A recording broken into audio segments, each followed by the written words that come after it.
ఓం సహనావవతు సహనౌ భునక్తు సహ వీర్యం కరవావహై తేజస్వినావధీతమస్తు మా విద్విషావహై. ఓం శాంతి శాంతి శాంతి. హరి ఓం. శ్రీ గురుభ్యో నమః. హరి ఓం. ఓం శ్రీమాత్రే నమః. ఓకే, మనము లాస్ట్ సెషన్లో ఎక్కడ వరకు చెప్పుకున్నాము? మహాత్రిపుర సుందరి అనే నామం వరకు చెప్పుకున్నాం కదా. ఇవాళ చతుషష్ఠి ఉపచారాఢ్య అనే నామం స్టార్ట్ చేస్తున్నాము. అగైన్ చతుషష్ఠి ఉపచారాలతో పూజింపబడుతుంది అమ్మ అని చెప్పుకుని వెళ్ళిపోవచ్చు. But because these are the things that we don't revisit every day కనుక ఆ చతుషష్ఠి ఉపచారాలు అసలు ఏంటి అనేది మనం ఒక్కసారి క్విక్గా తెలుసుకుందాం, సాధ్యమైనంత క్విక్గా. So will see. Okay, so చతుషష్ఠి ఉపచారాఢ్య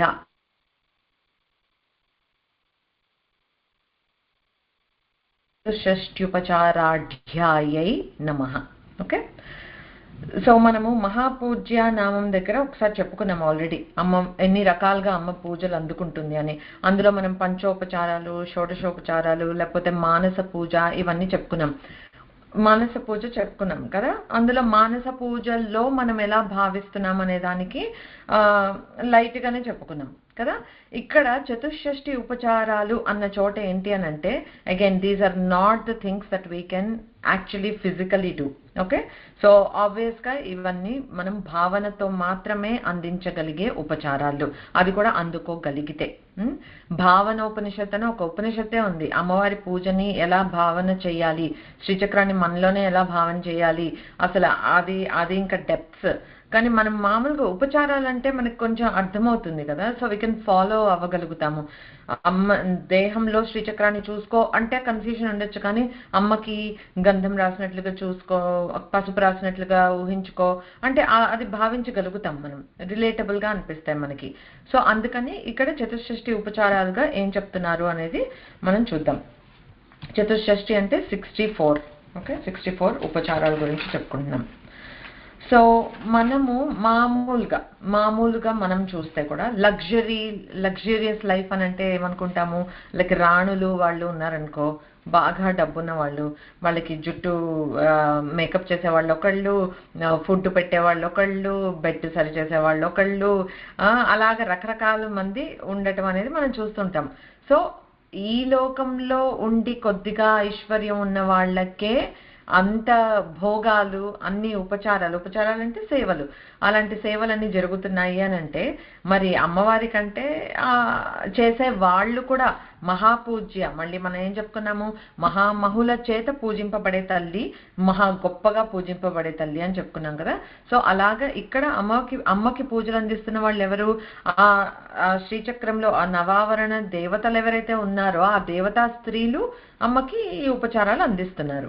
ఓకే, సో వాళ్ళు ఏం చేసినా కూడా వాళ్ళ లెవెల్లోనే ఉంటుంది, బట్ మనము రిలేట్ చేసుకోగలుగుతాం. అందుకని I want to go in to the detail a little bit అనమాట. సో మనకి ఆదిశంకరాచార్యులు ఆయన కాశ్మీర క్షేత్రానికి వెళ్ళి సరస్వతీదేవిని అక్కడ శారదాపీఠం పెట్టారు కదా, అక్కడ అమ్మవారిని దర్శించుకుని అక్కడి నుంచి మూకాంబికా క్షేత్రానికి వచ్చేటప్పటికి అక్కడ అమ్మవారు పూర్ణ కళతోటి ఆయనకి కనిపించిందట. ఓకే, ఇప్పుడు మనం వెళ్తాము, మనము అదే క్షేత్రానికి వెళ్తాము, కానీ మనం ఏం చూస్తాము, ఒక విగ్రహాన్ని చూస్తాము, దానికి ఉన్న అలంకరణ చూస్తాము, గుడి ఎలా ఉంది, ఆవరణ ఎలా ఉంది, అక్కడ వాళ్ళు ఎలా బిహేవ్ చేస్తున్నారు, వీళ్ళు ఎలా బిహేవ్ చేస్తున్నారు, నీట్గా ఉందా లేదా, మనది ఎంతసేపు ఇలా ఈ లోకానికి సంబంధించినట్లుగానే ఉంటుంది. లేదు నాకు అవేమీ మ్యాటర్ కావట్లేదు, నేను అమ్మనే చూస్తున్నాను అని అంటే కూడా మనం విగ్రహాన్నే చూడగలుగుతున్నాం. భావన ఏం చేయాలి అని అంటే, అక్కడ విగ్రహ రూపంలో అమ్మ ఇక్కడ వెలిసింది, కానీ అమ్మ మంత్రస్వరూపంగా అక్కడ ఆ విగ్రహంలో ఉంది అని నమ్మితే మనం దానికి ట్యూన్ అవ్వగలుగుతాం. లైక్ ఇట్స్ లైక్ యాంటెనా ఎక్కడ సిగ్నల్ క్యాచ్ చేస్తుంది ఆ టైప్ అనమాట. అలాగా ఇఫ్ వీఆర్ లక్కీ అది మనం క్యాచ్ చేయగలుగుతాం. అది మనలాంటి వాళ్ళకి, రైట్? అంటే ఉంటారు కొంతమంది, మీరు కూడా ఉండొచ్చు. మనం ఒక భగవంతుడిని దర్శనం చేసుకోవడానికి వెళితే you will have that connection అనమాట. అమ్మ నా వైపు చూసినట్లు అనిపించింది, లేకపోతే ఆ ప్రెజెన్స్లో నేను అమ్మని ఫీల్ అయ్యాను, అలా అనిపించిన సందర్భాలు ఉంటే యు ఆర్ లైక్ కనెక్టెడ్ అనమాట in that point of time. నా ఆ కనెక్షన్ ఎంతసేపు ఉంటుంది, దర్శనం అయిపోయి బయటకు వచ్చేసాక ఉంటుందా? We never know how long it will last అని. ఒక్క ఫ్రాక్షన్ ఆఫ్ సెకండ్ వచ్చినా కూడా అది మనం ఇంకొకళ్ళకి ఎక్స్ప్లెయిన్ చేయలేము, అనిర్వచనీయంగా ఉంది, అసలు చెప్పలేని మాటల్లో ఆ కలిగిన ఫీలింగ్ అని. That's the beauty of it అనమాట. ఇంకొకళ్ళకి మనం అది చెప్పలేము. అందుకే ఆ అనుభూతి స్వయంగా ఎవరికి వాళ్ళు అనుభవిస్తే కానీ అందులో ఉండే ఆనందము తీయదనము అనేది మనకు అసలు తెలియదు అనమాట. సరే, అప్పటి వరకు మనం ఏం చేస్తామంటే ఒక నమ్మకం, శాస్త్రవాక్యం మీద గురువాక్యం మీద నమ్మకం పెట్టుకొని ఇక్కడ అమ్మవారు ఇలా పూర్ణ కళలతో ఉందిట, లేకపోతే భగవత్పాదుల వారు ప్రతిష్ఠించారట అని అంటే మనకి అందులో ఉండే ప్రామినెన్స్ని నమ్మి భక్తి శ్రద్ధలతోటి మనము కనెక్ట్ అయ్యే ప్రయత్నం చేస్తాం. Okay, so that is what we usually do. Okay, ఇలానే మనకి అదేంటి చందోల్ శాస్త్రి గారు కాశీకి వెళ్ళినప్పుడు కూడా అంతే. కాశీ మనకి ఒక ప్లేస్ లాగా కనిపిస్తుంది, ఇంకా కిందకి చూస్తే అక్కడ అబ్బా ఆవులన్నీ ఇక్కడే ఇది చేసేసాయి, కుక్కలు ఇక్కడే పూపులు చేసేస్తున్నాయి, యక్కీగా ఉంది, అలా మనం ఆలోచిస్తాం. కానీ ఆయనకి అక్కడ ట్రైన్ లోంచి కాలు కింద పెట్టాలి అంటే అంతా ఒక దివ్య పుంజం, కాంతి పుంజం లాగా కనిపిస్తుందట. మనకి ఎప్పుడైనా అలా అనిపించిందా? లేదు. అది కూడా ఒక ఊరు విజిట్ అయ్యాము. ఓకే, టెంపుల్కి వెళ్ళాక మనకి ఆ భగవద్ దర్శనంలో కనీసం అక్కడుండే ఆ మహిమ, అన్ని పూజలు ఇన్ని ఏళ్ల నుంచి అందుకుంటున్న పూజల మహిమ వల్ల కొంచెం ఇంత ఏమైనా మనసు మారితే అది కూడా మంచిదే. బట్ అది కూడా లేకుండా ఒక ఊరిలాగా చూసొచ్చేసి బాబోయ్ కాశీ ఎంత ఇదిగా ఉందో అనే వాళ్ళు కూడా ఉంటారు, చూస్తుంటాం మనం మన చుట్టూతనే. ఆయనకి అది ఒక కాంతి పుంజంలాగా కనిపించింది. అంటే ఆ దివ్యత్వం చూడటానికి మనలో దివ్యత్వం ఉండాలి. ఓకే, సో అమ్మవారి ఆ దివ్యత్వం మనకి లేదు కనుక అమ్మవారి విగ్రహం లాగా ఒక శిలలాగా మనకి కనిపిస్తోంది అంతే. వెరాస్ ఇలాంటి మహానుభావులు వెళ్తే వాళ్ళల్లో దివ్యత్వం ఉంది కనుక వాళ్ళ దివ్యత్వాన్ని వెంటనే చూడగలుగుతారనమాట. సో ఆ విధంగా ఆదిశంకరులు అక్కడ మూకాంబిక అమ్మవారి దగ్గరికి వెళ్ళినప్పుడు అలాగా పూర్ణ కళ్ళతోటి కనిపించిందట ఆయనకి. సో అప్పుడు ఆ దర్శనం పొందిన ఆనంద పారవశ్యంతో ఆయన ఈ చతుష్షష్ట్యుపచార పూజా స్తోత్రం అనే ఒక స్తోత్రాన్ని చేశారు. ఓకే, సో అందులో 64 ఉపచారాలని చెప్పారు అని అన్నారు. కానీ నాకు యాక్చువల్లీ ఇంకొక శ్లోకం దొరికింది, అది వెరీ సింపుల్ వర్డ్స్లో ఈ ఉపచారాలు ప్రతిదీ అందులో లిస్ట్ అయ్యేటట్లుగా ఉన్నది. I want to use that today. అది పేరు శ్రీ లలిత చతుష్షష్ట్యుపచార సంగ్రహ అని పెట్టారు. ఇది ఆదిశంకరాచార్యులు రచించింది కాదు, బట్ నేను 64 మీకు చెప్పాలనుకున్నాను కదా, ఇది ఈజీగా ఉంది for us to follow, so I want to quote that అనమాట. ఓకే, సో మనము జాగ్రత్తగా చక్కగా విందాము, వినేటప్పుడే మనం భావన చేసుకోగలిగితే ఇట్ సెల్ఫ్ బికమ్, ఇవాళ మనందరము ఒక చతుషష్ఠి ఉపచారాలతోటి అమ్మని సేవించుకున్నట్లుగా కౌంట్ అవుతుంది. If our heart can stay in tune, భావన చేయగలిగితే as we're reading through this. ఓకేనా, సో చెప్తాను నేను లిస్ట్, అది మనం చూద్దాం. I'm pulling up different screen ఇక్కడ. ఓకే, హృన్మధ్య నిలయే దేవి లలితే పరదేవతే చతుష్షష్ట్యుపచారాంస్తే భక్త్యా మాత సమర్పయే. సో హృన్మధ్య నిలయే, మనసులో భావించుకుంటున్నాం. లైక్ ఐ సెడ్, మనం మణిద్వీపానికి వెళ్ళి నిజంగా అమ్మవారి సాకార రూపం అక్కడ ఉంటే అమ్మకి ఈ సేవలన్నీ మనం అందించుకునేంత భాగ్యం మనకి ఇప్పటికైతే లేదు, ఎప్పటికీ లేదు అని నేను అనను. ఎవరి ప్రాప్తం ఏంటో, అమ్మ అనుగ్రహం ఏంటో మనకు తెలియదు. సో ఎప్పటికైనా ఉండొచ్చు, ఇప్పటికైతే లేదు కనుక మన హృన్మధ్యంలో, మన చిదాకాశం, దహరాకాశం అని అంటాం కదా, ఆ హృదయ పీఠమే మణిపీఠంగా భావించుకుంటూ మనం ఆ చతుషష్ఠి ఉపచారాలు ఏంటి అనేది చూద్దాం. ఓకే, కామేశోత్సంగ నిలయే పాద్యం గృష్ణీశ్వసాదరం భూషణాన్ని సముత్తార్య గంధ తైలం చ తేర్పయే, అంటే అర్పయించాము అన్నట్లు. సో ఇక్కడ ఎలా చెప్పారంటే, అమ్మవారికి అర్ఘ్య పాద ఆచమనీయాలు ఇచ్చాం, అంటే కాళ్ళు చేతులు కడిగి అమ్మవారికి మంచినీళ్ళు ఇచ్చాం. ఓకే, ఇచ్చిన తర్వాత భూషణాన్ని సముత్తార్య, అంటే అదొకటి, అర్ఘ్యం పాద్యం ఆచమనీయం అయిన తర్వాత భూషావరోపణం అంటే ఆభరణాలని అవరోపణ చేయటం అంటే తీయటం అన్నమాట. అంటే అమ్మవారు ఆల్రెడీ చక్కగా నిత్యం సువాసినిలాగా మంచిగా అలంకరించుకుని ఉంటుంది కదా. సో అమ్మవారికి ఫస్ట్ కొంచెం నీళ్ళు తాగుతల్లి, చేతులు కాళ్ళు కడుక్కో అని చెప్పేసి ఆ తర్వాత ఈ ఆభరణాలన్నిటినీ తీస్తున్నాం. అది ఒక సేవ. లైక్ ఇప్పుడు మీరు ఇమాజిన్ చేసుకుంటే నిజంగా అమ్మవారు ఉంది, అలా చక్కగా అమ్మ అంతల్లా ఈ ఆభరణాలన్నీ ధరించుంటే అలా పట్టుకుపోం కదా స్నానానికి, అవన్నీ తీసి చక్కగా పెట్టి వెళ్తాం కదా. సో అదే భావనతోటి మనం స్నానానికి వెళ్ళినా అంతే కదా, నగలు వేసుకొని అన్ని వెళ్ళిపోం కదా. సో సిమిలర్లీ అమ్మవారికి భూషావరోపణం అనేది చేస్తున్నారు. భూషణాన్ని సముత్తార్య గంధ తైలం చ తెర్పయే అంటే తర్వాత ఇది ఏంటంటే సుగంధ తైలాభ్యంజనం అనేది ఒక సేవ ఉపచారం. అంటే ఏంటంటే సుగంధాలున్న తైలాన్ని పట్టించడం అంటే లైక్ మసాజ్ అన్నమాట. చక్కగా మంచి వాసనలు వస్తున్న తైలాన్ని ఒంటికంతా చేసి మసాజ్ చేశారు అన్నట్లుగా భావించవచ్చు.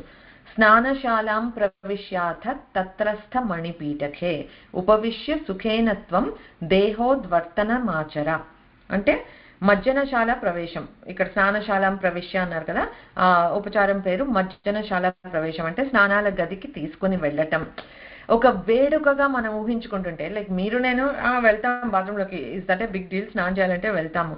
అమ్మవారికి అలా కాదు. అంటే అమ్మకి ఒక్కొక్క సేవ చేయడానికి ఒక్కొక్కళ్ళు అక్కడ ఉవ్విర్లూడుతూ ఉంటారనమాట. ఇవాళ ఇది చేస్తే రేపు నేను చేస్తాను. సో మనం ఇప్పుడు చిన్న చిన్నవి ఇవి చూసుకోవాలి. ఎవరైనా విఐపీస్ వస్తే ప్రతి దగ్గరికి వాళ్ళని మనం తీసుకుని తోడుకొని వెళ్ళటం అని అంటారు కదా, అలా మనం తీసుకుని వెళ్తాం కదా. ఇక్కడ అమ్మవారిని అంత ఇదిగా అపురూపంగా ఈ స్నానశాల ప్రవిశ్య మజ్జనశాల ప్రవేశం అంటే స్నానాల గదిలోకి తీసుకుని వెళ్ళారు. అది ఒకటి ఉపచారం, తీసుకుని వెళ్ళటం ఒక ఉపచారం. తర్వాత అది మణిపీఠోపవేశనం. ఇక్కడ ఏమన్నా తత్రస్థ మణిపీఠకే ఉపవిశ్య. సో ఆ మణిపీఠం మణులతో అలంకరింపబడిన పీఠం మన హృదయంలోనే ఉన్నట్లుగా భావించి అక్కడ కూర్చోపెట్టడం మళ్ళీ అదొక వేడుక అన్నమాట, అదొక సేవ. సో ఆ మణులతో అలంకరింపబడిన పీఠం మీద అమ్మవారిని కూర్చోపెట్టారు. కూర్చోపెట్టిన తర్వాత సుఖేనత్వం దేహోద్వర్తనమాచర దివ్య స్నానీయ ఉద్వర్తనం అనేది సేవ. ఇక్కడ దేహోద్వర్తనం ఆచర అంటే ఆచరించారు. ఏం ఆచరించారు? ఉద్వర్తనం అంటే నలుగు పెట్టడం. ఇందాక మంచిగా సుగంధ తైలాలతో నూనె పెట్టారు కదా, ఆ నూనె కొద్దిగా ఇంకింది, అమ్మవారిని తీసుకొచ్చారు, ఈ మణిపీఠం మీద పెట్టారు, పెట్టి ఇప్పుడు నలుగు పెట్టారట ఒళ్ళంతా. ఓకే. తర్వాత ఉష్ణోదకేన లలితే స్నాపయాం యథ భక్తితః అభిషించామి పశ్చాత్వాం సౌవర్ణ కలశోదకై అన్నారు. దీంట్లో అంటే ఉష్ణోదక స్నానం అంటే వేడి నీటితోటి అమ్మవారికి స్నానం చేయించటం. ఓకే. తర్వాత స్నాపయాం యథ భక్తితః భక్తిగా చేపిస్తున్నారు. ఏది చేసినా భక్తి ప్రేమ అమ్మవారి పట్ల, ఆ రెండు లేకపోతే మామూలుగా అయ్యే ఒక యాక్టివిటీని ఇంత ఇదిగా చెప్తున్నామంటే ఎంత భక్తితో సేవించుకుంటున్నారు. అవకాశం దొరకటమే అపురూపం అన్నట్లుగా. సో అలాగా అభిషించామి పశ్చాత్వాం సౌవర్ణ కలశోదకై వేడి నీళ్లు పోసి అమ్మవారికి ఆ నూనె ఆ నలుగు ఇది పోవాలి కదా, పోసిన తర్వాత సౌవర్ణ కలశోదకై అన్నారు కదా, కనక కలశచ్యుత సకల తీర్థాభిషేచనం అనేది ఉపచారంగా చెప్తే అంటే బంగారు కలశాలతోటి పవిత్ర నదుల నుండి తెచ్చిన నీళ్లతో. మనం ఏమనుకుంటాము, పవిత్ర నదుల్ని తలుచుకొని మనల్ని స్నానం చేయమంటారు. అది మనకు ఆ టైంకి గుర్తుంటే అది శ్లోకం చదువుకుంటూ మనం చేస్తాము. బట్ ఇక్కడ అమ్మవారికి ఏం కొదవ, అక్కడ అన్ని పవిత్ర నదుల నుండి తీసుకొచ్చిన తీర్థాలతోటి అభిషేకం చేశారు అమ్మవారికి అని. తర్వాత ధౌత వస్త్ర ప్రోచ్చనం చ రక్తక్షౌమాంబరం తథా కుచోత్తరీయ మరుణం అర్పయామి మహేశ్వరి అంటే తర్వాతది కలశాలతోటి అభిషేకించడం అయిపోయింది. ధౌత వస్త్ర పరిమార్జనం అనేది నెక్స్ట్ ఉపచారం అన్నమాట. అంటే పొడి వస్త్రంతో శుభ్రంగా ఒత్తటం. అంటే మీరు భావిస్తూ ఉంటే కనుక చక్కగా అమ్మకి తీసుకొచ్చాము, నలుగు పెట్టాము, వేడి నీళ్లు పవిత్ర జలాలన్నిటితోటి స్నానం చేపించాము, వెంటనే ఒళ్ళొత్తాలి కదా, చక్కగా మెత్తగా ఉన్న ఒక పొడి వస్త్రంతో శుభ్రంగా తుడవటం స్టార్ట్ చేశారు. తర్వాత అరుణ దుకూల పరిధానం, అరుణ కుచోత్తరీయం, ఈ రెండు ఉపచారాలుగా చెప్పారు. అదే ఇక్కడ ఎలా చెప్పారు, కుచోత్తరీయం అరుణం అర్పయామి మహేశ్వరి. తర్వాత ఆరక్త క్షౌమాంబరం తథ, ఆ రెండు అంటే అమ్మవారికి అరుణ దుకూల పరిధానం అరుణ కుచోత్తరీయం అన్నారు. అంటే ఎర్రని వస్త్రము, ఎర్రని రవిక అమ్మకి అంత ఎరుపు రంగులో అమ్మని తయారు చేశారు. చేసిన తర్వాత తతః ప్రవిశ్య చాలేప మంటపం పరమేశ్వరి ఉపవిశ్య చ సౌవర్ణ పీఠే గంధాన్ విలేపయ. అంటే ఏం చెప్పారు, ఇక్కడి నుంచి అమ్మవారికి ఎర్రని వస్త్రాలు ధరింపచేశారు కదా, ఇప్పుడు ఆలేపన మంటప ప్రవేశనం అనేది నెక్స్ట్. ఇది అంటే స్నానాలు గది తర్వాత ఈ పొడి బట్టలు వేసుకుంది అమ్మవారు, అక్కడి నుంచి ఆ ఆలేపన మంటపానికి తీసుకుని వెళ్ళారు. ఇక్కడ ఏం చేస్తారంటే అత్తరు ఇంకా ఏవైతే ఒంటికి సుగంధంగా ఆలేపనలు చేసుకుంటారు కదా మంచి వాసనలు రావడానికి, సంథింగ్ లైక్ ఈ పర్ఫ్యూమ్స్ అట్లాగా ఆలేపనాలు పూసే మంటపానికి తీసుకొని వెళ్ళారు. ఓకే, తీసుకొని వెళ్ళటం ఒక ఉపచారం. తర్వాత అక్కడ మళ్ళీ ఏమన్నారు, ఉపవిశ్యచ సౌవర్ణ పీఠే అన్నారు కదా. సో మణిపీఠోపవేశనం, మళ్ళీ అక్కడ ఇంకొక మణిపీఠం. అమ్మవారికి ఏమి ఉండేదే చింతామణి గృహంలో. సో ప్రతి చక్కగా రూమ్లోనూ అమ్మవారికని కేటాయింపబడిన ఒక మణిపీఠం ఉంటుంది, అందులో అమ్మవారిని కూర్చోపెట్టి గంధాన్ విలేపయ అన్నారు కదా. అదేంటంటే గంధాన్ విలేపయ అంటే ఆలేపనలు పూశారు. తర్వాత కాలగరుజ ధూపైశ్చ ధూపయే కేశపాశకం అర్పయామి చ మాల్యాది సర్వర్తు కుసుమస్రజః. అంటే చందనాగరు కుంకుమ సంకుల మృగమద కర్పూర కస్తూరి గోరోచనాది దివ్యగంధేన సర్వాంగ పరిలేపనం. ఈ ఆలేపన మంటపానికి తీసుకొచ్చారు కదా, మరి ఇప్పుడు ఆ మంచి గంధాలన్నీ అమ్మవారికి రాయాలి కదా. మనమే ఇలా గంధం రాసుకుంటాం, అది ఎట్లా ఎందుకు వచ్చింది అని అంటే కూడా మంచి వాసనలు వస్తుంటాయి. స్నానం చేసిన తర్వాత చక్కగా పడితే మంచి అదే పర్ఫ్యూమ్ పాతకాలంలో, రైట్? అలాగా అమ్మవారికి చందనాగరు కుంకుమ సంకుల మృగమద కర్పూర కస్తూరి గోరోచనాది దివ్య గంధాలు, ఏం తక్కువ అమ్మవారికి. చక్క అలా రకరకాల గంధములు ఆలేపనం, సర్వాంగం ఆలేపనం అన్నమాట. అలా పరిలేపనం చేశారు అమ్మవారికి. తర్వాత ధూపయే కేశపాశకం అన్నారు కదా అక్కడ శ్లోకంలో. ఆ ఉపచారం ఏంటంటే కేశభరస్య కాలాగరు ధూపం. కాలాగరు ధూపం అంటే మనకి సాంబ్రాణి ధూపం వేయటం గుర్తుంది కదా, మనందరం we were lucky, I think we all had సాంబ్రాణి ధూపం వేసుకుంటే తలస్నానం చేసే అది కూడా మళ్ళీ ఎంత మంచిగా హెయిర్కి. ఇప్పుడు హెయిర్ స్ప్రేలు కూడా దొరుకుతున్నాయి వాసన రావడానికి. Everything is so artificial. అప్పుడు మన చక్కగా సాంబ్రాణి పొగ పెట్టుకుంటే జుట్టు ఎండేది, ప్లస్ జుట్టుకు మంచి వాసన కూడా పట్టి ఉండేది కదా. సో అలాగా కేశభరస్య కాలాగరు ధూపం, ఈ సాంబ్రాణి ధూపం వేసి జుట్టుని ఆరబెట్టారట. ఆరబెట్టిన తర్వాత కాలగరుజ ధూపైశ్చ ధూపయే కేశపాశకం అర్పయామి చ మాల్యాది సర్వర్తు కుసుమస్రజః. సో అలా ధూపం పెట్టిన తర్వాత అమ్మవారికి మల్లికా మాలతి చెంపకాశోగ శతపత్ర పూగక్రముక మంజరి పున్నాగ కల్హార ముఖ్య సర్వర్తు కుసుమమాల అలంకరణం. అది పెద్ద ఉపచారం. ఇక్కడ కొన్ని పేర్లు ఎక్కువ చెప్పారు శ్లోకంలో కన్నా. సో శ్లోకంలో ఏం చెప్పారు, మాల్యాది సర్వర్తు కుసుమస్రజ, అన్ని మంచి మాలలా అలంకరించారు అని. సో ఇక్కడ చెప్పారు మల్లిక మాలతి చెంపక అశోక శతపత్ర పూగక్రముక మంజరి పున్నాగ కల్హార ముఖ్య సర్వర్తు కుసుమ మాల అలంకరణం. అంటే చెంపక అశోక పున్నాగ సౌగంధి కలసత్కచ అని మనం విన్నాం కదా, అలాగా స్వభావ సిద్ధంగా అమ్మవారి తల వెంట్రుకలే మంచి వాసనని ఇదవుతూ ఉంటాయి, పువ్వులే ఆరాట పడతాయి వెళ్ళటానికి అని అన్నారు కదా. ఆ లక్కీ పూలు ఏవైతే ఉన్నాయో ఆ లక్కీ పూలన్నీ ఆ రోజున అమ్మవారికి అలంకరణ చేస్తారనమాట. అయిన తర్వాత భూషా మంటపమావిశ్య స్థిత్వా సౌవర్ణ పీఠకే మాణిక్య ముకుటం మూర్ధ్ని దయయా స్థాపయాంబికే. ఓకే, సో అయింది. అమ్మవారికి పుష్పాలతోటి పూలమాలలతోటి అంతా అలంకరణ చేశారు. చేసిన తర్వాత భూషణ మంటప ప్రవేశనం. ఇక్కడ భూషా మంటపం ఆవిష్య అంటే భూషణ మంటపానికి ప్రవేశనం చేపించి స్థిత్వా సౌవర్ణ పీఠకే, అక్కడ మళ్ళీ ఒక మణిపీఠం మీద మళ్ళీ కూర్చోపెట్టారు అమ్మవారిని. అది ఒక ఉపచారం. ఇప్పటివరకు కౌంట్ చేసుకుని 18 అయ్యాయి. ఓకే, అక్కడ మాణిక్య ముకుటం మూర్ధ్ని దయయా స్థాపయాంబికే. నవమణి మకుటం అంటే 9 రకాల మణులతో పొదగబడిన కిరీటాన్ని అమ్మకి పెట్టారు, అలంకరించారు అని.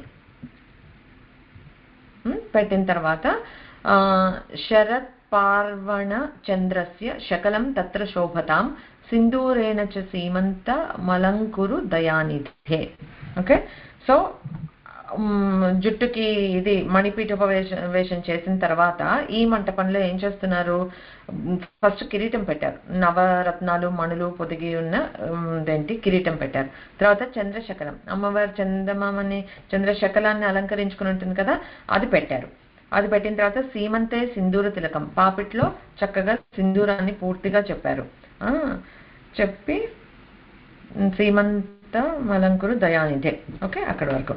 తర్వాత భాలేచ తిలకం న్యస్య నేత్రయోరంజనం శివే వాళీయుగళమప్యంబ భక్త్యా తే వినివేదయే. నివేదించారు భక్తితోటి. ఏమేమి నివేదించారు ఇక్కడ? భాలేచ తిలకం అంటే ఈ పాల భాగంలో తిలకాన్ని పెట్టారు, తిలక ధారణం, అదొక ఉపచారం. ఓకే, నుదుటిన తిలకాన్ని పెట్టి తర్వాత న్యస్య నేత్రయోర్ అంజనం శివే, కళ్ళకి కాలాంజనం, అదొక ఉపచారం, కళ్ళకి కాటుక పెట్టారు. పెట్టిన తర్వాత వాలి యుగళమప్యంబ భక్త్యాతే వినివేదయే అంటే పాళీయుగళం అంటే ఈ చెంపలకి అలంకరణ, అది చెంపస్వరాలు అనుకోవచ్చు, అలా చెంపస్వరాలు పెట్టారట. జుట్టంతా రెడీ చేయటం అయిపోయింది కదా, బొట్టు అవి పెట్టారు, ఇప్పుడు చెంపస్వరాలు పెట్టారట. పెట్టిన తర్వాత మణికుండలమప్యంబ నాసాభరణమేవచ తాటంక యుగళం దేవి యావ కంచాధరేర్పయే. ఓకే, అంటే మణికుండల యుగళం, చెవులకి అమ్మవారికి మణికుండలాలు పెట్టారనమాట.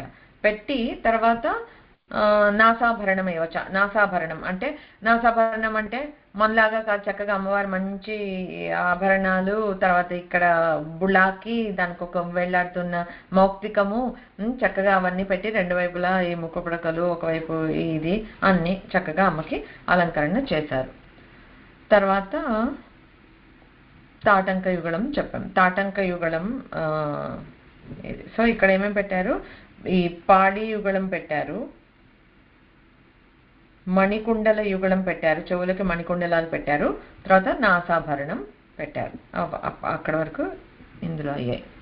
ఓకే, నెక్స్ట్ది ఆద్య భూషణ సౌవర్ణ చింతాక పథకాని చ మహాపథక ముక్తావల్యేకావల్యాది భూషణం. ఓకే, అంటే ఇక్కడ ఏం చెప్తున్నారు అంటే నాసాభరణం వరకు చూసాం కదా. తర్వాత అధర యావక లేపనం అని అన్నారు. ఓకే, అంటే లిప్స్టిక్ వేశారు అమ్మవారికి, లత్తుకలాగా పెదలకి ఇప్పుడు లిప్స్టిక్, బట్ అప్పుడు ఏదో ఒక లత్తుక పెట్టారు. తర్వాత ఆద్య భూషణ అని అన్నారు కదా, అక్కడ ఆర్య భూషణం అని కూడా అంటారు. అంటే అన్నిట్లోకి గొప్పదైనది, శ్రేష్టమైనది, అంటే మనము మంగళసూత్రాలుగా భావించవచ్చు. ఎందుకంటే ఇంకా ఆర్య అంటే చాలా గొప్పది అని కదా అర్థం. ఇంకా అమ్మవారికి పెట్టే ఆభరణాల్లో అత్యంత గొప్పదైనది ఏముంటుంది అని అంటే కామేశబద్ధ మాంగళ్య కదా అమ్మవారు. సో ఆ మంగళసూత్రాలు అవి అలంకరించారు అని అనుకోవచ్చు మనం. తర్వాత హేమ చింతాకం, బంగారంతో కూడిన చింతామణిలో ఉన్న ఒక మాల, చింతాక పతకం ఉన్న ఒక మాల వేశారు. తర్వాత పతకము, మహాపతకము, అంటే వీటికి కూడా ఏవో డిజైన్స్ ఉంటాయి అనుకుంటాను. ఒక పతకము, ఒక మహాపతకము, అవన్నీ వేశారు. తర్వాత ముక్తావళి అంటే 3 వరుసలు ఉండే ఒక ముత్యాల హారం వేశారట. ఏకావళి అంటే 27 ముత్యాలతో కూడిన ఒక ఒంటి వరస ఉండే హారం అని ఒక చోట దొరికింది. ఇంకో చోట ఇక్కడ భుజాలకి ఇలా ఇలా వేలాడుతూ ముత్యాలది పెట్టుకొని ఉంటారు చూడండి, అది కూడా కావచ్చు, ఐఎమ్ నాట్ 100% ష్యూర్. సో అలా ముక్తావళి, ఏకావళి. సో అమ్మవారికి మెడలో అన్ని అలంకరణలు చేశారనమాట. అది ఈ శ్లోకంలో చెప్పింది. తర్వాత చెన్నవీరం గృహాణాంబ కేయూర యుగళం తథా వలయావళిం అంగుళ్యాభరణం లలితాంబికే. చెన్నవీరం అంటే ఒక యజ్ఞోపవీతంలా భుజాల మీద నుండి వెళ్లాడేసే ఒక కైండ్ ఆఫ్ ఆభరణం అన్నమాట. తర్వాత కేయూర యుగళ భూషణ చతుష్టయం. ఓకే, ఇక్కడ మనకి కేయూర యుగళం అని అన్నారు కదా, నామంలో అదే ఉపచారంగా చెప్పేటప్పుడు కేయూర యుగళ భూషణ చతుష్టయం. ఎందుకంటే అమ్మవారి 4 చేతులతో, లలిత అమ్మవారి గురించి ఇక్కడ చెప్పుకుంటున్నాము, 4 చేతులకి గాజులు అలంకరించారు, కడియాలు అలంకరించారు అని. ఓకే, వలయావళి అంటే 4 చేతులకి మళ్ళీ కంకణాలు పెట్టారు. ఉర్మికావళి అది ఈ డీటెయిల్ లేదు, అన్ని చెప్పారు. చెన్నవీరం గృహాణంబ కేయూర యుగళం తథా వలయావళి. ఓకే, వలయావళి అని అంటే 4 చేతులకి కంకణాలు, అంటే గాజులు అని కూడా అనుకోవచ్చు, రౌండ్గా ఉన్నవి అన్నట్లు. సో ఏదో కంకణాలు లేకపోతే గాజులు. తర్వాత ఊర్మికావళి అంటే ఉంగరాలు, 4 చేతులకి 4 ఉంగరాలు. ఇవన్నీ అంటే ఇక్కడ అంగుళ్యాభరణం అని అన్నారు, వాటినే ఊర్మికావళి అని కూడా అంటారు. సో ఆ ఉంగరాలు ఇవన్నీ 4 చేతులకి అమ్మవారికి ధరింపచేశారనమాట. చేసిన తర్వాత ఓడ్యానమథ కట్యంతే కటిసూత్రం చ సుందరి సౌభాగ్యాభరణం పాదకటకం నూపురద్వయం అన్నారు. సో ఇక్కడ ఉర్మికావళి వరకు 37 అయ్యాయి మనకి ఉపచారాలు. తర్వాత కాంచీధామం, ఇక్కడ ఓడ్యానమథ కట్యంతే కటిసూత్రం చ సుందరి అన్నారు కదా. ఇక్కడ కాంచీధామం ఒకటి ఉపచారం, అంటే వడ్డానం పెట్టారు. తర్వాత కటిసూత్రం అంటే వడ్డానానికి చుట్టూతా ఒక సూత్రం లాగా ఉంటుంది, మువ్వలుండి ఉంటాయి, ఆ సూత్రాన్ని ధరింపచేశారు. ఆ 2 అలంకరించారు ఇక్కడ. తర్వాత సౌభాగ్యాభరణం పాదకటకం నూపురద్వయం అన్నారు కదా. సౌభాగ్యాభరణం అంటే ఏంటంటే అశోక వృక్షపు ఆకులాగా ఉండే ఒక ఆభరణం అని అన్నారు. మేబీ అది ఇలా కుత్తి గంటలని వేసుకుంటారు కదా, అది కూడా కావచ్చేమో అని నాకు అనిపిస్తుంది. లేకపోతే ఇలా మనకి నల్ల పూసలుండి మధ్యలో ఇలా సిలిండర్ లాగా ఉండి అలా ఒకటి ఉంటుంది కదా, మేబీ అదేమో, తెలియదు. నాకు 100% తెలియదు, మీకు తెలిస్తే డెఫినెట్లీ కరెక్ట్ మీ, బట్ అర్థమైనంత మట్టుకు అలా అర్థమైంది. ఓకే, సో అది అసౌభాగ్య ఆభరణం. సౌభాగ్యం అన్నారు కనుక అలా కుత్తిగంటలేమో అని అనుకుంటున్నాను నేను. సో అది. తర్వాత పాదకటకం నూపురద్వయం. పాదకటకం అంటే కాళ్ళకి కడియాలు అని అనుకోవచ్చు. నూపురద్వయం అంటే ఈ అందియలు అనమాట, అమ్మవారికి గజ్జలు పెట్టుకున్నట్లు. సో కాళ్ళకి కూడా కడియాలు పెట్టాము, నూపురాలు, రత్న నూపురాలు. పాదాంగుళీయకం అంటే పాదాలకి ఉంగరాలు, అంటే ఏంటి, కాళ్ళకి మట్టెలు, ఆ మట్టెలు పెట్టారు అమ్మవారికి. అదే ఎలా చెప్పారు, అర్పయామి జగన్మాత పాదయోశ్చాంగులీయకం పాశం వామోర్ధ్వహస్తే తే దక్షహస్తే తథాంకుశం. ఓకే, సో ఇక్కడ రత్న నూపురాలు, పాదకంటకము, రత్న నూపురాలు, పాదాంగుళీయకాలు ఇవన్నీ పాదాలకి అయిపోయాయి. అయిపోయిన తర్వాత ఇక్కడ నెక్స్ట్ ఏం చెప్పారు, పాశం వామోర్ధ్వహస్తే తే దక్షహస్తే తథాంకుశం. నెక్స్ట్ కూడా చెప్తాను. అన్యస్మిన్ వామహస్తే చ తథా పుండ్రేక్షు చాపకం పుష్పబాణాంశ్చ దక్షార్థః పాణౌ ధారయ సుందరి. శ్లోకంగా ఇలా చెప్పారు. ఉపచారాలుగా చెప్పినప్పుడు ఏకకరే పాశం, ఇతరకరే అంకుశం, అన్యకరే పుండ్రేక్షు కోదండం, అపరకరే పుష్పబాణాన్ని. అండ్ అంటే మనకిప్పుడు అర్థమైపోవాలి, కొల్లూరు వెళ్ళి మూకాంబిక అమ్మవారిని దర్శించుకొని అందులో లలిత అమ్మవారినే చూశారు ఆదిశంకర్లు.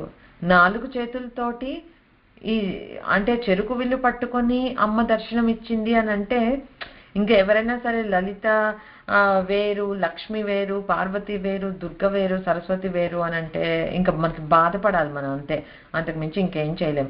సో ఎంత క్లియర్గా వర్ణిస్తున్నారు అని అంటే ఈ చతుషష్ఠి ఉపచారాలలో చక్కగా ఇది అమ్మవారి రూపం అన్నమాట. సో పుండ్రేక్షు కోదండం ఇవన్నీ ఇచ్చి, అపరకరే పుష్పబాణాన్ని ఇవన్నీ ఇచ్చారు. ఇచ్చిన తర్వాత అర్పయామి చ మాణిక్య పాదుకే పాదయోహో శివే ఆరోహావృతి దేవీభిః చక్రం పరశివే ముద. చేతులకి ఆభరణాలంతా అలంకరణ అయిపోయిన తర్వాత ఆయుధాలని కూడా ఇచ్చారు.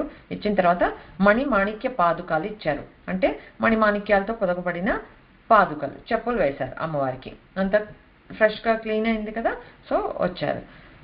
స్వసామన వేషభి ఆవరణ దేవతాభి సహ మహాచక్రాధిరోహణం, ఇది మొత్తం ఉపచారం పేరు.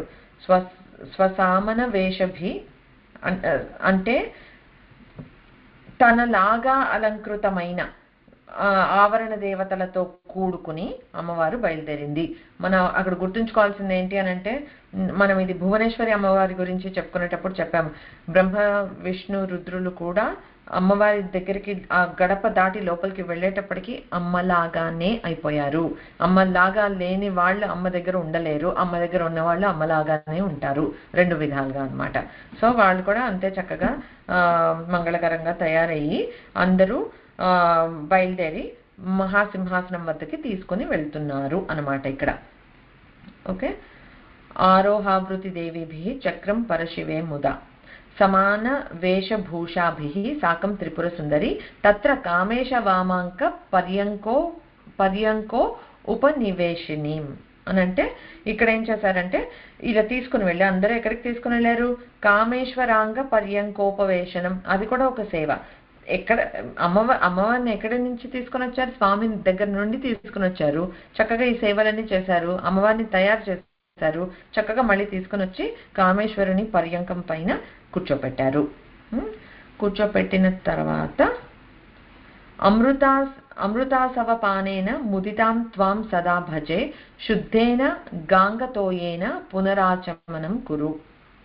అమృత చషకం అంటే బంగారం పాత్రతోటి అమ్మవారికి అమృతాన్ని ఇచ్చారు. పాప ఇన్ని సేవలు చేయించుకుని అమ్మ అలసిపోయి ఉంటుంది కదా, చక్కగా సేవించడానికి అమృతాన్ని ఇచ్చారు. తర్వాత ఆచమనం, మళ్ళీ మంచినీరు ఇచ్చారు. అది చెప్పారు కదా ఇక్కడ, పునరాచమనం కురు. తర్వాత కర్పూర వీటి కామాస్యే తతోంబ వినివేశయ ఆనందోల్లాసహాసేన విలసన్ ముఖ పంకజాం.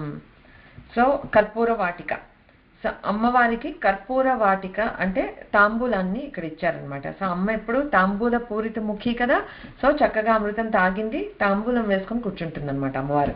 సో ఆ కర్పూర వీటిక ఇది ఇచ్చారు మనకి. అమ్మవారి కర్పూరం అంటే తాంబూలం ఎలా ఉంటుందంటే చెప్పుకున్నాం, కర్పూర వీటిక మోద సమాకర్ష దిగంతరాలకి వ్యాపిస్తుంది అమ్మవారి తాంబూలంలో వచ్చే ఆ సుగంధాలు అనేవి. సో అమ్మవారికి ఇచ్చే తాంబూలం విందాము. మళ్ళీ మనం ఇలాంటి తాంబూలం చేయలేం, కానీ అమ్మ తాంబూలాన్ని ఇష్టపడుతుంది. శ్రీ విద్యలో తాంబూలం ఇస్ ఏ బిగ్ పార్ట్, అంటే కంపల్సరీ ఉండే ఒక ఇది ఉపచారం అనమాట. సో అలాగా ఇచ్చే తాంబూలంలో అసలు ఏమేమి వేస్తారనేది చూద్దాం. తమలపాకులు, యాలకులు మనం వేస్తాం, లవంగాలు, పచ్చకర్పూరం, కస్తూరి, నాగకేసరాలు, జాజికాయ, పోక చెక్కలు, కొబ్బరి ముక్కలు, మిరియాలు, శొంఠి, సున్నం, కాచు, కవ్విరి. అంటే ఏంటో కూడా నాకైతే తెలియదు కాచు కవ్విరి అని అంటే. ఇవన్నీ కలిపితే అది అమ్మవారు వేసుకునే తాంబూలం, ఇవన్నీ వేసి చేస్తారట. సో అది అలాగ సుగంధాలు వెదజల్లుతూ ఉంటుంది. సో కర్పూర వీటికామాస్యే తతోంబ వినివేశయ. తర్వాత ఆనందోల్లాస హాసేన విలసన్ ముఖ పంకజం. అప్పుడు అమ్మవారు చక్కగా ఈ సేవలన్నిటికీ చేసినందుకు చక్కగా తాంబూలం తింటూ అలా మందస్మితం చేసిందనమాట. ఆనందంతో తాంబూలం సేవిస్తూ చిన్న మందహాసం చేసిందిరా. అది చూసి అందరూ ఆనంద పరవశులు అయిపోయారు.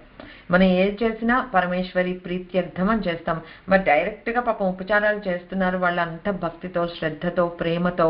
వాళ్ళకు కూడా అమ్మ యాక్సెప్ట్ చేసింది, బాగుంది. మనం ఎవరికైనా ఏదైనా చేస్తే వాళ్ళ నుండి ఒక ఎక్నాలెడ్జ్మెంటో, ఒక అప్రిసియేషనో, లేకపోతే వాళ్ళ హ్యాపీనెస్ చూస్తేనో మనం హ్యాపీ ఫీల్ అవుతాం కదా.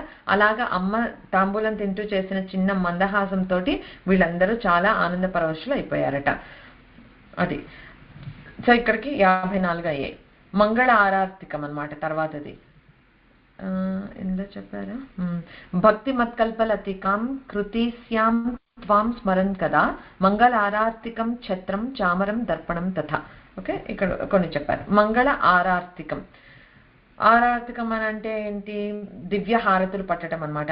అంటే ఎన్ని నెంబర్ ఆఫ్ దీపాలు కౌంట్ పెడతాము. ఇప్పుడు మనం శ్రీ విద్య ఈ పూజలో అర్చన చేస్తుంటే, శ్రీచక్రార్చన చేస్తుంటే కూడా 9 దీపాలతోటి ఆరతి చేయటము, మల్టిపుల్ టైమ్స్ చేయటము, దానికి అదొక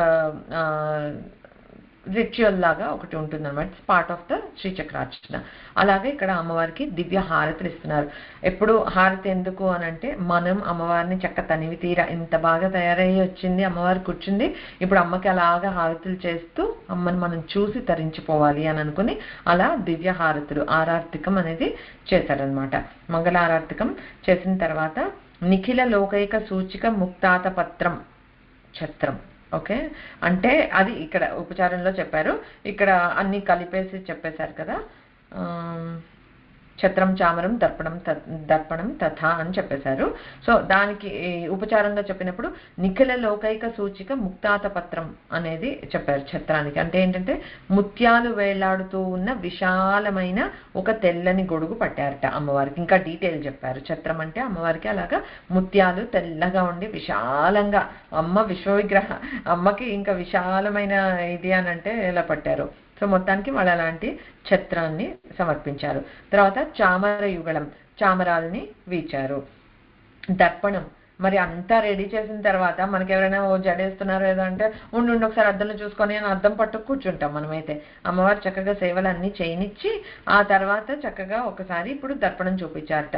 మళ్ళీ మణులు పొదిగిన ఒక ఈ బంగారు పంచుతో కూడిన ఒక అద్దాన్ని తీసుకొచ్చి అమ్మవారికి చూపిస్తే అమ్మ చూసుకుందట. తర్వాత తాళవృంతం, ఇందులో ఉంది లైన్ ఎలా ఉందంటే తాళవృంతం గంధ పుష్ప ధూప దీపాంశ్చ తెర్పయే. ఓకే, సో దర్పణం అయిపోయిన తర్వాత తాళవృంతం అన్నారు. అంటే తాటి కమ్మల విసిన కర్రలతోటి విసరటం. ఓకే, అది చేస్తున్నారు. చందనం, గంధాన్ని అలంకరించారు. పుష్పం, రకరకాల స్తోత్రాలు చేస్తూ ఎన్నో రకాల పుష్పాలని అమ్మ పాదాల దగ్గర వేస్తూ పూజ చేస్తున్నారు. తర్వాత ధూపము, దీపము, మామూలు అంటే ఇప్పుడు మనకి తెలిసినవి పూజలో చేసేవి అట్లాంటివి చేసి దీప దర్శనం అది అయిపోయిన తర్వాత 64ది వచ్చి శ్రీ కామేశ్వరి తప్త హాటక కృతై స్థాళీ సహస్రైర్భృతం దివ్యాన్నం ఘృత సూప శాకభరితం చిత్రాన్న భేదైర్యుతం దుగ్ధాన్నం మధుశర్కరాధయుతం మాణిక్య పాత్రార్పితం మాషాపూప పూరికాది సహితం నైవేద్యం అంబార్పయే. గారెలు, పూరీలు, దివ్య అన్నాలు, చిత్రాన్నాలు చక్కగా నెయ్యితోటి వేసి శాకభరితం అన్ని మంచిగా కూరలు అవన్నీ వేసి ఇంకా అమ్మవారికి లోటేముందిలే అలాంటి మంచి నైవేద్యాన్ని అమ్మవారికి అర్పించారనమాట. తర్వాత సాగ్రవింశతి పద్యోక్త చతుషష్ట్యుపచారతః హృన్మధ్య నిలయా మాత లలితా పరితుష్యతు. అమ్మ ఆఫర్ చేయాల్సింది చేసాం. సో ఇక్కడ ఈ ఉపచారాల్లో చెప్పేటప్పటికి 64th దాంట్లోనే నైవేద్య తాంబూల నీరాజన నమస్కారాలు అని చెప్పేశారు. ఇంకా అమ్మవారికి నైవేద్యం పెట్టిన తర్వాత అందుకే శ్లోకంలో కూడా అక్కడ వరకే చెప్పారు. చెప్పిన తర్వాత ఏంటి అని అంటే ఇప్పుడు ఈ నైవేద్యం అవన్నీ పెట్టిన తర్వాత కంక్లూజన్లో కూడా మళ్ళీ మనకి ఇక్కడ రిమైండ్ చేస్తున్నారు. ఏంటి అని అంటే ఈ మనకి ఎన్ని స్తోత్రాలు వచ్చో వీటన్నిటితోటి ఈ చతుషష్ఠి ఉపచారాలతోటి హృన్మధ్య నిలయ మాత లలితా పరితుష్యతు చక్కగా హ్యాపీగా కంటెంట్గా ఉండాలి అమ్మవారు నేను ఆఫర్ చేసిన పూజకి. అదే పరమేశ్వరి ప్రీత్యర్థం నేను ఆచరించిన లేకపోతే అర్పించిన ఈ భావన మాత్రంతో చేసిన ఈ చతుషష్ఠి ఉపచార పూజ అమ్మవారు స్వీకరించి ఆనందించినట్లుగా కూడా మనం భావన చేయాలి. అంతేకాని నేను ఇప్పుడు ఇదంతా భావన చేశాను అమ్మవారు యాక్సెప్ట్ చేసిందో లేదో అట్లాంటి డౌట్లు ఏమి పెట్టుకోకుండా ఉండాలన్నమాట. సమగ్రహీత సాగ్రవింశతి పద్యైస్తు చతుషష్ట్యుపచారకాన్ సమగ్రహీత్ పరాం అంబాయాః ప్రీత్యై నారాయణో ముద. అది సో అది అమ్మవారు అలా యాక్సెప్ట్ చేస్తే ముద అంటే ఆమోదించింది లేకపోతే సంతోషించింది అని అనుకుని అలా ఇది చేయాలన్నమాట. సో ఇది అమ్మవారి చతుషష్ఠి ఉపచార పూజ, దానికి కరెస్పాండింగ్ శ్లోకం. అండ్ ఐ అపాలజైజ్ అగైన్, అదేమో వర్డ్స్ అంతా బ్రేక్ చేసలేదు, సో కొంచెం తడుముకుంటూ చదవాల్సి వచ్చింది. బట్ ఐ థాట్ లైక్ అంటే ఏదో ఉపచారాలు వృత్తిగా చెప్పలేదు, దానికి ఒక కరెస్పాండింగ్ ఒక శ్లోకం కూడా ఉంది. ఈ పేరున ఒక్కసారి ఆ శ్లోకాన్ని కూడా చూసుకున్నాము. బట్ ఇవి 64 ఉపచారాలు అనమాట. సో మనము ఏదో ఇప్పుడు ఒక 108 పూలు చేసామో లేకపోతే ఇంకోటి చేసామో కొంతమందిని చూస్తూ ఉంటాం, ఎంత గర్వంగా ఫీల్ అయిపోతారో. అది సాత్విక అహంకారం. నేను చేసినట్లుగా అమ్మవారికి పూజ ఇంకెవ్వరూ చేయరు అని అనుకోవటము. అసలు ఈ ఉపచారాలు వీళ్ళు చేసినంత భక్తి శ్రద్ధతోటి ఈ 64 ఉపచారాలు అమ్మవారికి వాళ్ళ చేతులతోటి వాళ్ళు అక్కడ చేసిన దాన్ని బీట్ చేసేంత మన భక్తి మన శ్రద్ధ మనము ఇచ్చే ఆ మాత్రం ద్రవ్యం కాదు కదా. సో ఆ అహంకారాలకి పోకుండా ఈ 64 కూడా మనం ఏమి చేయలేము. ఇప్పుడు పూర్తిగా ఇవన్నీ మనం ఏం చేయలేము అమ్మవారికి. కాకపోతే భావన గమ్య అమ్మవారు. సో భావనతోటి she is pretty much reachable.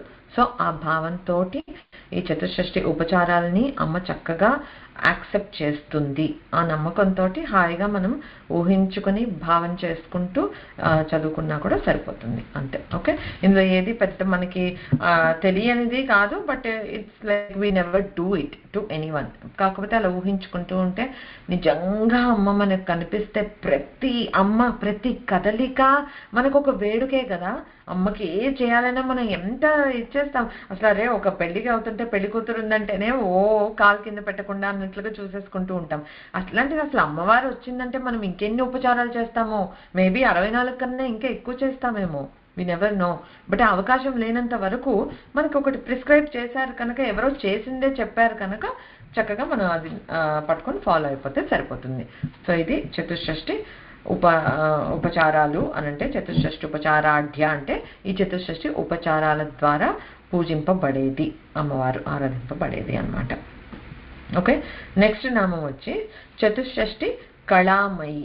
Okay, ఇది కూడా 8 అక్షరాల నామము. శ్రీ చతుషష్ఠి కళామయ్యై నమః.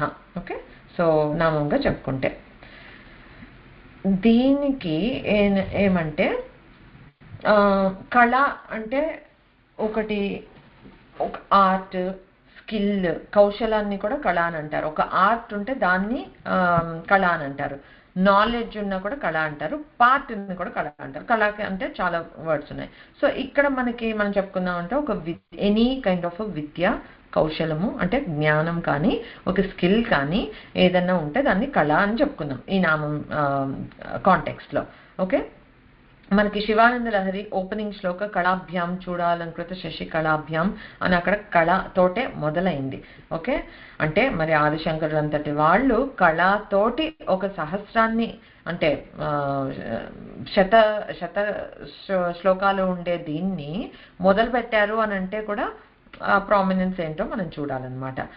సో ఎందుకు అలా చెప్పారు అని అంటే, ఇప్పుడు శివుడు కానీ అమ్మవారు కానీ ఇద్దరు శివ మనం శివానంద లహరి చూసినా అమ్మవారి ఇది ఎన్నో చోట్ల వస్తుంది. ఇంకా అమ్మవారి చదువుతుంటే అయితే అయ్యవారు లేకుండా మనం అసలు కంప్లీట్ చేయలేం సమయాచారం. మనకి అమ్మ పూజలో most important thing to always keep in mind is సమయాచారం. ఇద్దరిని వేరుగా చూసి మనం చేసేది అది పూజ కానే కాదనమాట. సో అదొకటి. కాకపోతే ఇప్పుడు కళాభ్యాం అన్నారు అంటే ప్లూరల్గా చెప్పారు. ఓకే, ఒక్కళ్ళు అని చెప్పలేదు. సో ఇద్దరు కళా స్వరూపులు అని చెప్పారు, అంటే విద్యా స్వరూపులు. ఇప్పుడు అమ్మవారు అడక్కపోతే ఆగమాలు అనేవి లేవు. లైక్ శివుడు వేద స్వరూపుడు, అంత నాలెడ్జ్ ఆయనలోనే ఉండిపోతే మనలాంటి వాళ్ళకి ఏమొస్తుంది? అన్ని అమ్మవారు కూర్చుని మరి ఇలా చేయాలంటే ఏం చేయాలి, అలా చేయాలంటే ఏం చేయాలి. లాస్ట్ క్లాస్లో మనం చెప్పుకున్నాం, ఒక ఇన్ని తంత్రాలు ఇస్తే పిల్లలు ఇదే అయిపోతారు, మరి వాళ్ళకి మోక్షాన్ని పొందగలిగే తంత్రాన్ని ఇవ్వండి అంటే శ్రీ విద్య చెప్పారు అట్లానే. సో అమ్మ ఆయన ద్వారా రప్పిస్తుంది. ఓకే, దట్ వే ఇద్దరు విద్యాస్వరూపులు. సో కొన్ని అలాగా అమ్మ జ్ఞానం అనేది శ్రీ విద్యా తంత్రాన్ని మనకి శివుడు దత్తాత్రేయుడు రూపంలో ఇచ్చారు అని చెప్పుకున్నాం. అంటే విద్యాస్వరూపులే కదా, శ్రీ విద్యను ఇచ్చారు అని అంటే విద్యాస్వరూపుడైతేనే కదా ఇవ్వగలిగేది. ఆ విధంగా అమ్మవారి సైడ్ నుంచి చూసుకుంటే శివజ్ఞాన ప్రదాయిని. అమ్మవారు మనల్ని అంతా ఇది చేసి చివరికి అనుగ్రహం అని అంటే ఏంటి అని అంటే శివజ్ఞానాన్ని ఇస్తుంది అమ్మ. అయిపోయింది. తారక మంత్రం ఉపదేశిస్తే మనకి జరిగేది కూడా అంతే, ఆ శివజ్ఞానం లాస్ట్ లో మనకి వచ్చేది. ఇంకా అది వచ్చిన తర్వాత ఇంకా అద్వైతం సిద్ధించేసింది అక్కడ, ఇంకా అదే ముక్తి అన్నమాట. సో అలాగా ఆ విధంగా ఇద్దరు విద్యాస్వరూపులు.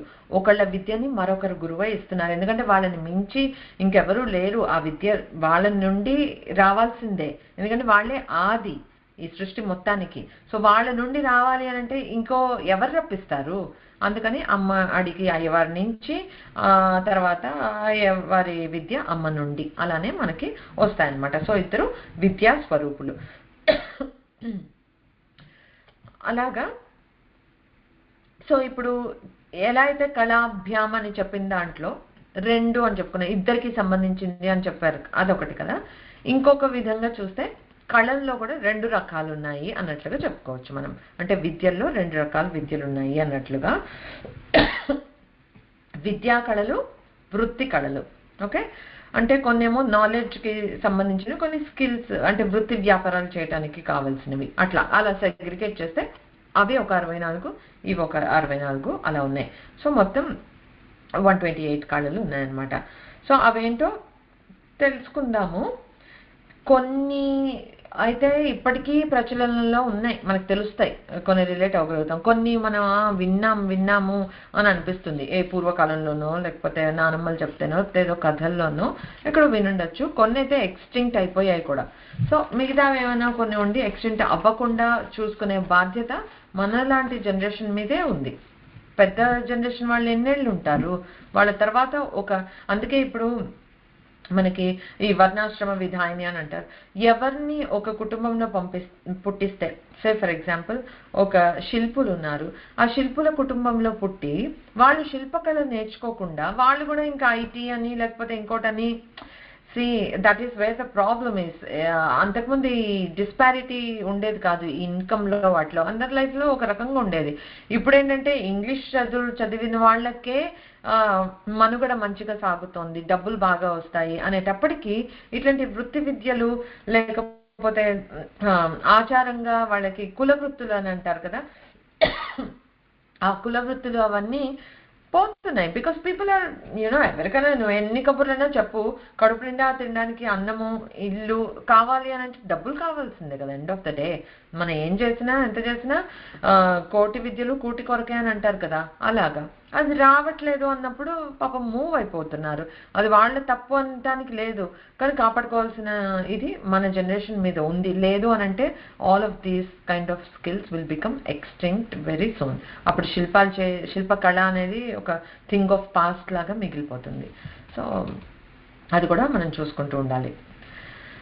సో మనకి 64 విద్యా కళలు ఏంటో చూద్దాం. ఓకే, వృత్తి కళలు మోస్ట్లీ నెక్స్ట్ క్లాస్, ఎందుకంటే నాకు ఇది అయితేనే I have to join another meeting. So ఇవి మాత్రం ఈ 64 కంప్లీట్ చేసేసి ఐల్ స్టాప్.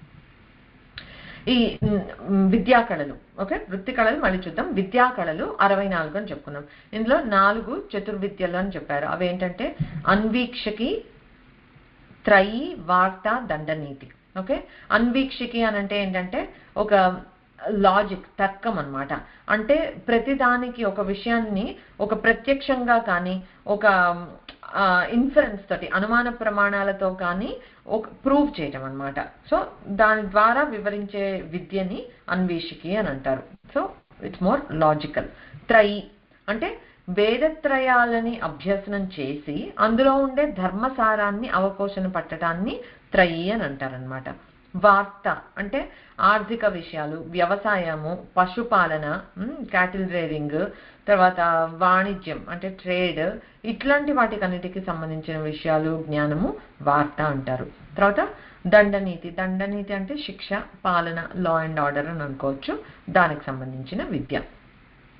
తర్వాత అవి 4. తర్వాత షడ్విద్యలు, 6 విద్యలు చెప్పారు మళ్ళీ. అవేంటంటే ఆకర్షణం, స్తంభనం, మారణం, విద్వేషణం, ఉచ్చాటనం, మోహనం. ఆకర్షణం అంటే మళ్ళీ ప్రతి విద్య దేనికి పనికి వస్తుంది, దేనికి వాడతారు అలాంటివన్నీ అడగండి. Everything has a better purpose. What you put use to it will show నీలో దైవత్వం ఉందా అసలత్వం ఉందా అని అంటే. సో ఇక్కడ ఆకర్షణం అంటే ఇతరులను ఎలా అట్రాక్ట్ చేయాలి, and that is a skill. Like say for example పాలిటిక్స్లో నువ్వు కంటెస్ట్ చేస్తున్నావు అని అనుకో, you have to attract people to get the votes, right? లేకపోతే గెలవు.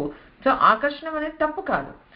Don't look at it like వశీకరణము, అలాంటి బ్యాడ్ సెన్స్లో చూడకుండా ఉంటే ఆకర్షణ అనేది చాలా ఇంపార్టెంట్. ఇప్పుడు నేను ఏదైనా చెప్తున్నానంటే మీరు దానికి ఆకర్షింపబడలేదు అని అనుకోండి, of course this is because of the subject, కానీ ఏదైనా సరే సబ్జెక్ట్ అయినా సరే, సో నేనేదో సెన్స్ లేని సబ్జెక్ట్ పెడుతూ ఉంటే ఆ ఆకర్షణ అనేది లేదు కదా, ఉంది కనుకే మీరు వచ్చారు కదా. అలాగా ఆకర్షణ అనేది ఇంపార్టెంట్ అన్నిట్లోనూ. తర్వాత స్తంభనం, స్తంభనం అంటే ఏదైనా ఆపేయటం, ప్యారలైజ్ చేయటం. ఓకే, దట్ అగైన్ ఇప్పుడు తాంత్రికంగా చేసేవాళ్ళు కొంతమంది వీళ్ళని ఎవరినో పారాలిసిస్ వచ్చి పడిపోయేటట్లుగా చేస్తారు. Don't go in to that kind of thought. అసలు ఇక్కడ మనం విని ఉంటాం కొన్ని కథల్లో అగ్నిస్తంభన, లేకపోతే వాయు స్తంభన, వాయు ఆగిపోతుంది. పంచభూతాలను కూడా స్తంభింపచేసిన మహామహులు ఉన్నారు, రైట్? వాళ్ళ తపశక్తిని ధారపోసి ఫర్ ఎ పర్పస్. అగైన్ ఊరికే టైం పాస్కి నేను చూడు ఇప్పుడు ఇట్లా చేస్తాను అని కాదు, ఏదో పర్పస్ ఉంటుంది. ఓకే, అలాగా జలస్తంభన, వాయుస్తంభన, అగ్నిస్తంభన, అలాంటివి అన్నీ వింటూ ఉంటాం. తర్వాత కొన్ని ఎలా ఉంటాయంటే శత్రు బుద్ధి స్తంభన అనమాట. అంటే ఏంటంటే ఇప్పుడు వాళ్ళు బుద్ధి పనిచేయకుండా ఉండటానికి అలాంటివి చేస్తారు, అది శత్రువులకి అలాంటివి కూడా ఉంటాయన్నమాట. సో అవన్నీ అలాంటి విద్యలన్నీ కలిపితే స్తంభన. మారణం, మారణం అంటే మారణ హోమం అనే టర్మ్ మనం విని ఉంటాము. సో అదేంటి అని అంటే బేసికలీ శత్రువుల్ని కానీ దుష్ట శక్తుల్ని కానీ డిస్ట్రాయ్ చేయటం, అది మారణం అనమాట. విద్వేషణం అంటే ఒక స్నేహంగా ఉన్న ఇద్దరి మధ్య ఒక విభేదాన్ని కలిగించటం అనమాట, లేకపోతే ద్వేషాన్ని రగిలించటం. అది ఎందుకు చేస్తారంటే అదొక విద్య. ఓకే, ఉచ్చాటనం ఒక వ్యక్తిని లేకపోతే శక్తిని ఒక చోట నుండి చేసి, భూతోచ్చాటన అని అంటాం కదా మనం మంత్రాలు, అంటే ఆ దుష్ట శక్తులు కానీ వాటిని తరిమి కొట్టడం అనమాట. సో అంటే ఉచ్చాటన మంత్రాలు అని అంటే మనం చెప్తుంటాం, ఓకే ఏమైనా భూతాలు ఉంటే వెళ్ళిపోండి, నేను పూజకు కూర్చుంటున్నాను అని చెప్పేది. అలాగా లేకపోతే మనకి ఎవరికైనా ఇప్పుడు ఇవాళ రేపు అంతగా చూడట్లేదు కానీ మనము దయ్యం పట్టిన వాళ్ళు వదిలిచ్చే వాళ్ళు అట్లా ఉంటారు కనుక అది కూడా ఉచ్చాటనం అంటే ఆ విద్య అనమాట, అలా దయ్యాలని వాటిని వదిలించటం. ఓకే, తర్వాత మోహనం అంటే ఇక్కడ ఎదుటి వాళ్ళని మెస్మరైజ్ చేయటం, మోహింప చేయటం అనమాట, అది ఒకటి. అగైన్ అన్నిటికీ చూడు, ఏ విద్య అయినా కూడా దానికి good bad 2 sides of the coin లాగా ఉంటాయి. దాన్ని మనం ఏ పర్పస్కి పెడుతున్నాం అనేది అది మన విజ్ఞత. ఓకే, సో ఇక్కడ ఈ మోహనం అంటే ఎదుటి వాళ్ళని భ్రమలో ఒక మోహంలో కప్పేసి ఉంచటం అనమాట.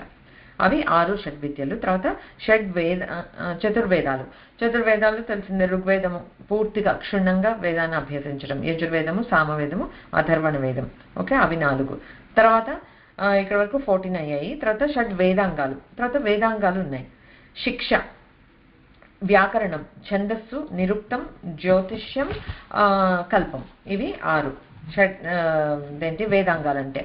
అంటే వేదాన్ని మనం చూసుకుంటే వేదానికి ఇవి అంగాలుగా చెప్పుకోవచ్చు అనమాట. శిక్ష అంటే ఫోనెటిక్స్, ఉచ్చారణ శాస్త్రం. ఓకే, షార్ట్ హ్యాండ్ మీకు ఎవరికైనా ఐడియా ఉంటే కనుక it's all about phonetics. You listen and you right. దానికి ఆల్ఫాబెట్ అంటే స్ట్రోక్స్ లాగా ఉంటుంది, యూ లిజన్ అండ్ రైట్ అంతే. ఫోనెటిక్స్ విని ఉంటాం మనం, ఉచ్చారణ ఎలా చేయాలి అని. ఓకే, తర్వాత వ్యాకరణం అంటే తెలిసిందే, గ్రామర్, సందులు, సమాసాలు, లేకపోతే ఈ సెంటెన్స్ ఫార్మేషన్కి రూల్స్ ఏంటి, టెన్సెస్ ఏంటి, ప్లూరల్, సింగులర్ అవేంటి, అలాంటివన్నీ చెప్పేది. సో మనకి ఇందులో పాణిని రాసిన అష్టాధ్యాయి అనేది చాలా ఫేమస్ ఎట్లా అంటే ఉంది అని మనకు తెలుసు కనుక ఫేమస్, చదివామా అంటే అలా కాదు. కానీ ఒక మంచి విషయం మనం తెలుసుకోవాల్సింది ఏంటి అంటే పాణిని ఈ వ్యాకరణ సూత్రాలు ఇవన్నీ రాసినప్పుడు ఒక విషయం we all have to understand this really well is, ఒక గ్రామర్ లాంగ్వేజ్కి రూల్స్, దాని నుండి లాంగ్వేజ్ పుట్టలేదు. సంస్కృత భాష అనేది అనాదిగా వస్తున్న భాష, mother of all languages, there is no debate about it at all. అలాగా అందరూ మాట్లాడుకుంటున్న దీన్ని నెక్స్ట్ తరాల వాళ్ళకి ప్రాపర్గా నేర్చుకోవాలి అని అంటే డాక్యుమెంట్ చేస్తే బాగుంటుంది అని ఆయనకు అనిపించి అందరూ మాట్లాడుకునే మాటల్ని వింటూ, ఇప్పుడు ఈ సందర్భంలో ఇది వాడారు అంటే ఇట్లాంటి సందర్భాలలో ఇది వాడాలి, అలాగా భాష నుండి వ్యాకరణం పుట్టింది. మనకి ఇప్పుడు మనం ఎలా చదువుతాము, వెరీ బ్యాడ్ మనం నేర్చుకునేది. ఆల్ఫాబెట్ నేర్చుకుంటాం, ఫస్ట్ సౌండ్స్ నేర్చుకుంటాము, గ్రామర్ నేర్చుకుంటూ వర్డ్స్ బిల్డ్ చేయటం నేర్చుకుంటాము. That's not the correct way of learning a language. Learning a language is all about like first speak speak చేస్తూ చంటి పిల్లలు ఎలా నేర్చుకుంటారు? 3 ఏళ్ళు అక్షరాభ్యాసం అయ్యేటప్పటికి ఏవో మాటలు వాళ్ళకి అన్నీ అర్థమైపోతూ ఉంటాయి, మాట్లాడుతూ ఉంటారు. 3 ఏళ్ళు వచ్చి స్కూల్కి వెళ్ళేటప్పటికి వాళ్ళు దే కెన్ స్పీక్ ఫ్లూయెంట్గా మాట్లాడేయగలుగుతారు వాళ్ళ మాతృభాషలో ఆర్ మనం అలవాటు చేసిన భాషలో మాట్లాడగలుగుతారు. వాళ్ళకి గ్రామర్ రాదే, వాళ్ళు చదవక్కర్లేదు కదా.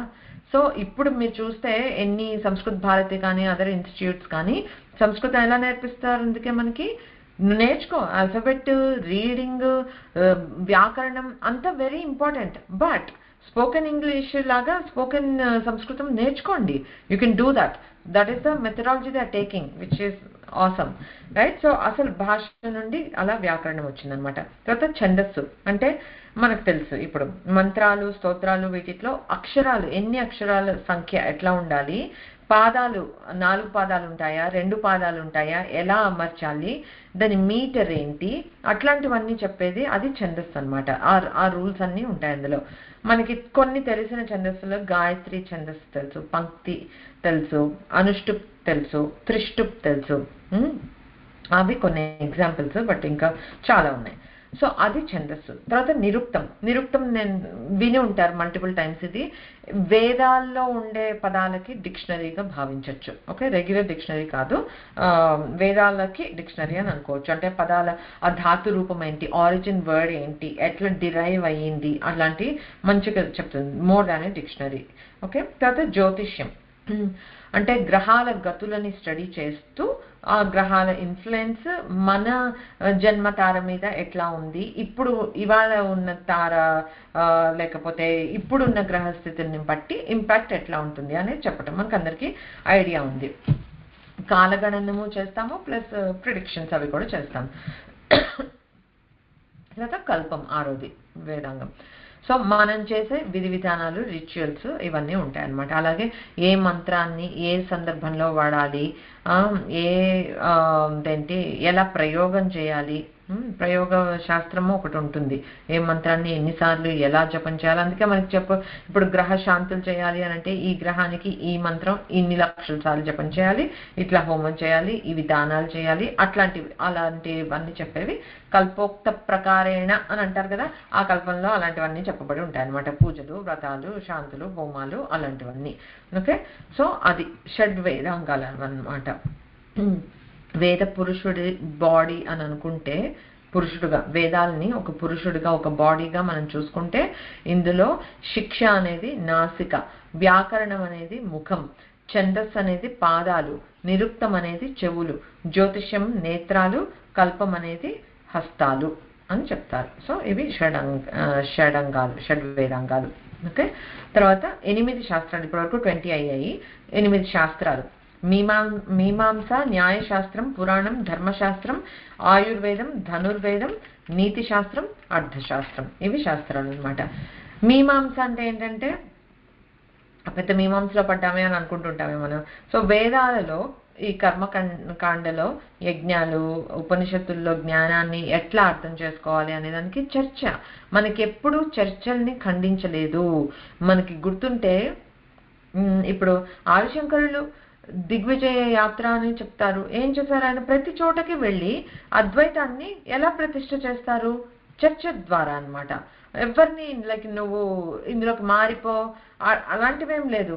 నువ్వు నీ మతం గొప్పది అని అంటున్నావు కదా, లెట్ us sit and చర్చ చేసుకుందాం దా. నేను నా రిఫరెన్సెస్ నేను పుల్ చేస్తాను, నేను వ్యాలిడ్ పాయింట్స్ చెప్తాను in support of my case. It's a very healthy debate అనమాట. ఆ రోజుల్లో ఓడిపోయిన వాళ్ళు కూడా అంతే హెల్దీగా ఒప్పుకొని, yeah we agree that your religion లేకపోతే నీ ఫిలాసఫీ కరెక్ట్ అని వాళ్ళు ఒప్పుకొని మారిపోయిన వాళ్ళు అలాగే ఉన్నారు. ఓకే, బలవంత మార్పిడ్లు అలాంటివి మనకి ఎప్పుడు లేవన్నమాట. సో మీమాంస అనేది అలాంటి ఎలా అర్థం చేసుకోవాలి అనే ఒక చర్చతో కూడిన ఇది. అంటే ఇంటర్ప్రిటేషన్ అనేది మనకి కరెక్ట్గా ఉండాలి. లేకపోతే అందుకే కదా మనకి ఇప్పుడు ఇన్ని శాఖలు ఎందుకు వచ్చాయి హిందువుల్లోనే, మళ్ళీ ఎందుకు ఇన్ని శాఖలు? అద్వైతము, ద్వైతము, విశిష్టాద్వైతము ఎందుకన్ని డిఫరెంట్ స్కూల్స్ ఆఫ్ థాట్ ఉన్నాయి? అవి మనకి ఎందుకు అనంటే ఇంటర్ప్రిటేషన్. నువ్వు ఒకటి చూస్తే టోటలీ నీకు కావాల్సినట్లుగానే డిరైవ్ చేసుకున్నావు అందులో నుంచి అనుకో. So your opinion or derivation of the same వేదాలు, వేదాలు ఏం మారుకోవట్లే, ఆ వేదంలో చెప్పిన దాన్నే నువ్వు ఒక రకంగా డిరైవ్ చేస్తున్నావు, ఇంటర్ప్రిట్ చేస్తున్నావు, వేరొకళ్ళు ఇంకో రకంగా చెప్తున్నారు. సో అలాంటివన్నిటివి ఉండేది. అందులో ఈ మీమాంసలో మళ్ళీ 2 రకాలు, పూర్వ మీమాంస అంటారు, ఉత్తర మీమాంస అంటారు. పూర్వ మీమాంస అంటే కర్మకాండలకు సంబంధించింది, ఉత్తర మీమాంస అంటే వేదాంతాలు బ్రహ్మజ్ఞానానికి సంబంధించిన తర్కం. అక్కడ కూడా మళ్ళీ చర్చలు జరుగుతాయి. సో అలాగా అది మీమాంస.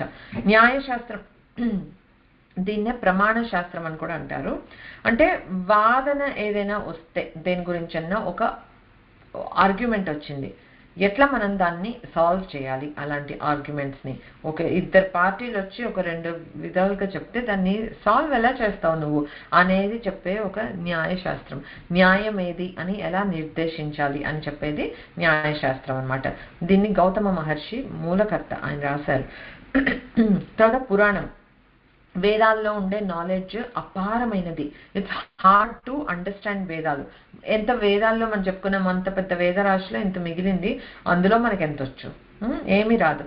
సో మనలాంటి వాళ్ళ కోసం ఈజీగా అర్థం అవ్వాలి అని చెప్పేసి రిలేటబుల్గా ఉండేటట్టుగా ఆ వేదాల్లో చెప్పబడ్డ జ్ఞానాన్నే, ధర్మాన్నే మనకి పురాణాల ద్వారా చెప్పారు. సో కథల ద్వారా చెప్పటం అది పురాణం. సో వాటిని ఎట్లా ఆ వేదాల్లో ఉండేదాన్ని ఎలా ఇన్ఫర్ చేసుకోవాలి, ఎట్లా రిలేట్ చేసుకోవాలి, సమన్వయం ఎలా చేసుకోవాలి అని చెప్పేది పురాణం అన్నమాట. తర్వాత ధర్మశాస్త్రం, వీటిని స్మృతులు అని కూడా అంటారు. మనకి బాగా తెలిసింది మనుస్మృతి వినే ఉంటారు, మన ధర్మశాస్త్రం. యాజ్ఞవల్క్య స్మృతి అని కూడా ఉంది. సో మనకి ఏదైనా ధర్మ సందేహాలు లాంటివి వస్తే రిఫర్ చేస్తామే దీనికే అన్నమాట ధర్మశాస్త్రం. నేను ఎప్పుడంటే ఆ మను ఎవరో కానీ అప్డేట్ అవ్వాలి, కొన్ని అవుట్డేటెడ్ ఇవి ఉన్నాయి అని అంటూ ఉంటాను. అలాగా ఈ ధర్మశాస్త్రాన్ని స్మృతులు, అగైన్ వాళ్ళు వేదాల్లో చెప్పుండే స్మృతి అని ఎందుకన్నారంటే దాన్ని గుర్తు తెచ్చుకొని అందులో బోధింపబడిన ధర్మాన్నే ఇందులో సూత్రాలుగా పెట్టారు. శాస్త్రం అయింది అది. అందులో ఏం చెప్తారు, మనిషి పుట్టినప్పటి నుంచి పోయే వరకు ఆచరించాల్సినవి, చేయకూడనివి, చేయాల్సినవి, నిషేధము ఏంటి, అలాంటివన్నీ చెప్పుంటారు అనమాట. ఆయుర్వేదం అంటే రోగాన్ని తగ్గించడం మాత్రమే కాదు, ఆయుర్వేదం ప్రికాషనరీగా మనం ఎలా చేయొచ్చు, మన బాడీలో ఉండే వాత పిత్త కఫాలని ఎట్లా బ్యాలెన్స్ చేసుకోవాలి. ఎందుకంటే అన్నీ ఉండాలి, ఏది లేకపోయినా సమతుల్యం అనేది లేకపోతే that is what is the root cause for diseases. Simple, very simple. So దాన్ని ఎట్లా మనం కాపాడుకోవాలి అనేది చెప్తారు. దాంతోపాటు మూలికలు, వైద్యాలు, తర్వాత ఆహారపు అలవాట్లు, ఎట్లా ఏవి ఎలా తినాలి అలాంటివి కూడా అన్ని చెప్తారనమాట. ధనుర్వేదం నెక్స్ట్. అక్కడ అంటే యుద్ధ విద్య అనమాట. ఆయుధాలు ఎట్లా తయారు చేయాలి, ఏ ఆయుధాలు ఎట్లా ప్రయోగించాలి, కొన్ని శస్త్రాలు ఉంటాయి, కొన్ని అస్త్రాలు ఉంటాయి, వార్ఫేర్కి సంబంధించినవి, స్ట్రాటజీ, అవంతా ఉండేది ఈ ధనుర్విద్య అని అంటారనమాట. అండ్ ఆల్సో అఫ్ కోర్స్ ధర్మయుద్ధం ఎలా చేయాలి. ఇప్పుడు యుద్ధము పిల్లల్ని ఇది చేయకూడదు, లేకపోతే చీకటి పడ్డాక యుద్ధం చేయకూడదు, అట్లా ఎన్నో నియమాలు ఉంటాయి యుద్ధానికి. ఇప్పుడు భీష్ముడు అంతటి వాడు శిఖండి వచ్చి ఎదుర్కొన్న నించుంటే చేయలే, ఎందుకంటే అది యుద్ధ శాస్త్రంలో అట్లా చేయకూడదు అని ఉంది. ఆడవాళ్ళతో యుద్ధం చేయకూడదు, సో అస్త్ర సన్యాసం చేశారు ఆయన అక్కడ. అలాగా అలాంటి ప్రతి సింగిల్ డీటెయిల్ అక్కడ రాసి ఉంటుంది అనమాట ఈ ఏంటి ధనుర్వేదంలో. తర్వాత నీతి శాస్త్రం. నీతి శాస్త్రం అంటే బేసిక్ కామన్ సెన్స్, అంటే నీతి వాక్యాలని అంటే మోరల్ ఏంటి, how do you live your life by, certain values that you should live your life by, and basic common sense that we all need to have. మనకి కొంచెం బాగా తెలిసింది విదుర నీతి తెలుసు మనకి, లేకపోతే భర్తృహరి సుభాషితాలు ఉంటాయి, అవి they fall in to this category అనమాట. ఎందుకంటే అవి ఎట్లా అంటే ఎవరితోటి ఎట్లా మెలగాలి, ఎవరి ద్వారా మోసపోకుండా ఉండాలంటే నువ్వు ఎట్లా ఉండాలి, నొప్పింపక తానవ్వక, ఇట్లా శతకాలు, సుమతి శతకం, వేమన శతకం, ఇవన్నీ ఏంటి అవన్నీ అంటే దేర్ ఆల్ గివింగ్ అస్ నీతి. లేకపోతే పంచతంత్రంలో ఉండేవి నీతులు చెప్తున్నాయి అనమాట. ఒక్కొక్క కథ రూపంగా, చిన్న కథ, చిన్న పద్యము అలా చెప్తారు, బట్ లైఫ్ లెసన్స్ అనమాట. కాచి వడపోసేసి సారం చాలా ఈజీగా మనకి డైజెస్ట్ అవ్వడానికి టిట్ బిట్స్ లాంటివి అనమాట. అది ఈ నీతి శాస్త్రం అనమాట. సో సమాజంలో మనం బ్రతకటానికి మనకి బేసిక్గా కొన్ని తెలియాల్సినవి ఏముంటాయి అనేది నీతి శాస్త్రం చెప్తుంది. తర్వాత అర్థశాస్త్రం అంటే అర్థం అంటే అందులోనే ఉంది, ఆర్థిక పరమైన శాస్త్రం అన్నమాట. అంటే అది మన పర్సనల్ ఫైనాన్సెస్ అనే కాదు, ఈ దేశ ఆర్థిక పరిస్థితిని ఎట్లా మెరుగుపరచాలి, టాక్సేషన్ లాస్, ఎకనామిక్ రిజర్వ్స్ ఎట్లా మెయింటైన్ చేయాలి, తర్వాత గ్లోబల్, అప్పుడు గ్లోబల్ అంటే ఒక అఖండ భారత వర్షం లాగా ఉండేది కదా అప్పుడు. స్టిల్ విదేశీ అంటే ఏంటంటే మన ఉన్న ప్లేస్ కాకుండా పక్కన ఉండే దేశం కూడా. ఇప్పట్లాగా అంత డివిజన్ కూడా లేదు. If you think about it, భూభాగం కూడా అంతా ఒక చోటే ఉండేది. మనం అనుకుంటాం ఎందుకు ఎక్కడున్న శివాలయాలు కనిపిస్తున్నాయి అక్కడంతా మన వాళ్ళు ఉన్నారా, బదులు think about it like this, it used to be అఖండ భరతవర్షం, one big piece of land అక్కడే ఉండేది, మిగతా అంతా నీరు అంతే ఉండేది. అందుకే నీకు అర్థమైతే అంటే స్టిల్ దాంట్లో మళ్ళీ హార్ట్ లాంటిది మన భారతదేశం ఇప్పుడున్న ప్లేస్ కనుక స్టిల్ ధర్మం అలా నిలబడి ఉంది. బట్ దట్ ఎక్స్ప్లెయిన్స్ వై నువ్వు ఏ దేశానికి ఏ కాంటినెంట్కి వెళ్ళినా కూడా ఎక్కడ చూసినా శివలింగాలో లేకపోతే విష్ణు విగ్రహాలో మనకి కనపడుతూనే ఉంటాయి, హనుమంతుడివో ఏదో ఒకటి చారిత్రకంగా మనకి ఆధారాలు కూడా కనిపిస్తూ ఉంటాయి. ఎందుకనంటే అప్పుడు ఉండే భూభాగం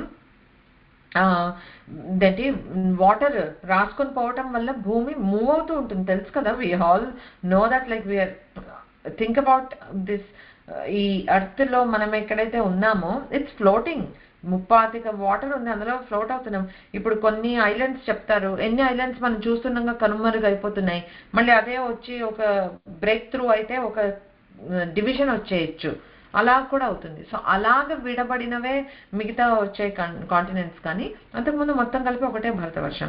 సో ఆబ్వియస్గా విదేశీ అంటే ఈ స్టేట్ పక్క స్టేట్ పక్క రాజ్యము ఈ రాజ్యంతో ఎలా మసులుకోవాలి, అందరితోటి యూనిట్ తోటి ఉంటూ ఎలా చేసుకోవాలి, అట్లాగా అలాంటివన్నీ చెప్పే సంబంధాలు. మనకి చాణక్యుడి అర్థశాస్త్రం ఇస్ వెరీ ఫేమస్ కదా అది. తర్వాత ఇక్కడ వరకు 28 అయ్యాయి. అష్టాదశ పురాణాలు, ఇవి డీటెయిల్ ఏం చెప్పక్కర్లేదు, పేరు చెప్పేస్తాను, మీకు తెలిసినవే. బ్రాహ్మము, పాద్మము, వైష్ణవము, శైవము, భాగవతము, భవిష్యోత్తరం, నారదీయం, మార్కండేయం, ఆగ్నేయం, బ్రహ్మవైవర్తం, లైంగము, వరాహము, స్కాందము, గారుడం, వామనం, కూర్మం, మత్స్యం, బ్రహ్మాండం పురాణాలు. ఓకే, ఈ 18 పురాణాలు. తర్వాత అష్టాదశ ఉప పురాణాలు చెప్పారు. సనత్కుమారము, నారసింహము, స్కాందము, శివధర్మం, దౌర్వాసము, నారదీయము, కాపిలము, మానవము, ఔషణము, బ్రహ్మాండము, వారుణము, కౌశికము, లైంగము, సాంబము, సారము, పారాశరము, మారీచము, భార్గవము. If you see the names, ఈ ఉప పురాణాలన్నీ ఆ పర్టిక్యులర్ ఋషులు ఎవరైతే ఉన్నారో ఇచ్చిన వాళ్ళు వాళ్ళ పేరు మీదే ఉన్నాయి. దుర్వాసుడు ఇచ్చింది, కపిలుడు వచ్చింది, తర్వాత వరుణుడు ఇచ్చింది, కౌశికుడు ఇచ్చింది, అలాగనమాట. ఓకే, సో అవన్నీ ఉప పురాణాలు. సో దానితోటి 16 కంప్లీట్ అయ్యాయి మనకి. ఓకే, అష్టాదశ పురాణాల వరకు 46, తర్వాత ఈ 18 ఉప పురాణాలు కలుపుకుంటే 64 విద్యా కళలు అయ్యాయి. ఓకే, వృత్తి కళలు ఉన్నాయి ఇంకొక 64, అవి మనం నెక్స్ట్ సెషన్లో చూద్దాం.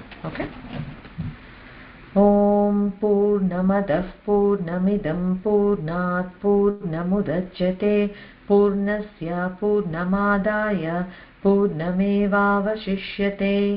ఓం శాంతి శాంతి శాంతి. హరి ఓం. శ్రీ గురుభ్యో నమః. హరి ఓం. శ్రీమాత్రే నమః.